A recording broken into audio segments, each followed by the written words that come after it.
When I was younger, my parents owned a body shop, so I grew up around cars. I grew up with the noise, the sound, the smell, everything. Fast forward a few years, I learned how to prep cars for painting, and I was learning how to paint, but that was not my favorite. This past year, my boyfriend and I picked up a 1972 Chevy C10 pickup, and we decided to take it from the full body all the way down to the frame and start over again. So what I'm going to show you today is how to change out the suspension in a vehicle. Not something everybody typically does every day. Guys, it is helpful to know how to do it on your own if you don't want to pay dealership prices for repairs. And ladies, let me tell you, it's a good way to catch a guy. Typically, the engine would be on the frame, but since we took it out, we have to add some extra weight.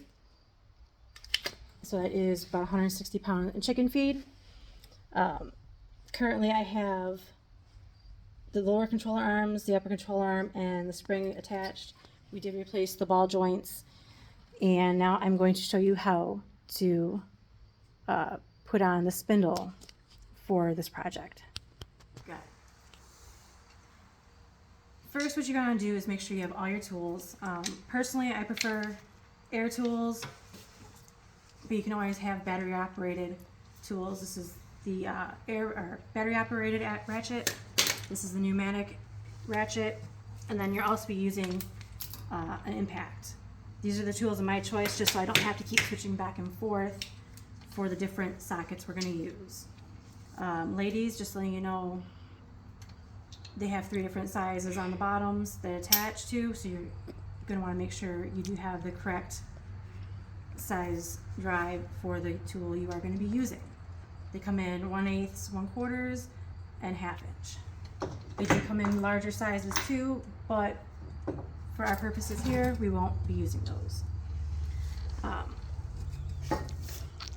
This is the spindle, and what you're going to do is you're going to place it on the lower control arm ball joint first.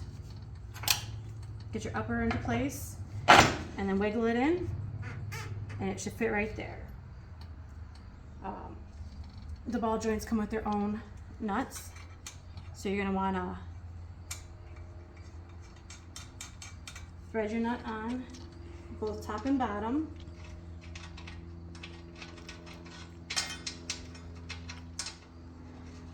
And as I said before, because typically it would have an engine, once you put the weight down off the hoist, the engine weight would help compress your spring for you. But since I do not have that weight, I am going to ratchet it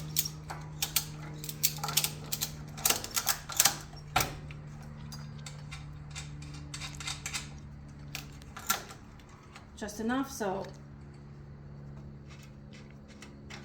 both nuts can be on correctly.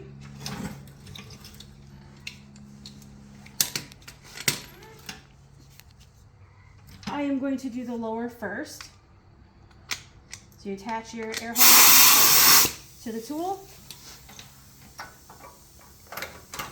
Make sure it fits. I have my socket on a long extension, that way I don't have to try to wiggle my hands in there. And then you just tighten it up.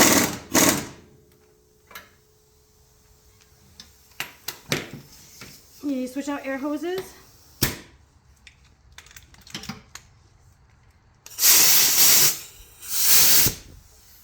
And do the same for the top.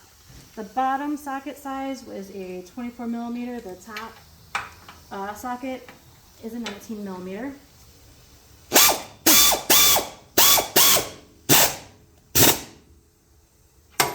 You want to make sure it's tight. You'll actually be able to feel the bolt tighten up. You'll want to just jerk the tool itself and not tighten anymore. And both of them came with cotter pins, so you are going to want to find the hole and slide it in all the way on both top and bottom. And then you will take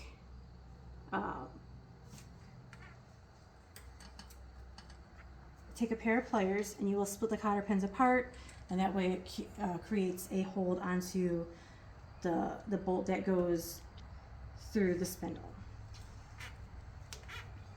And then you can release your ratchet strap.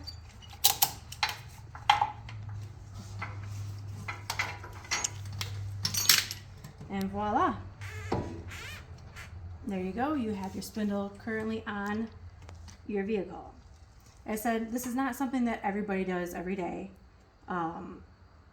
Guys, it is always helpful to know how to use some of the tools if you have them handy.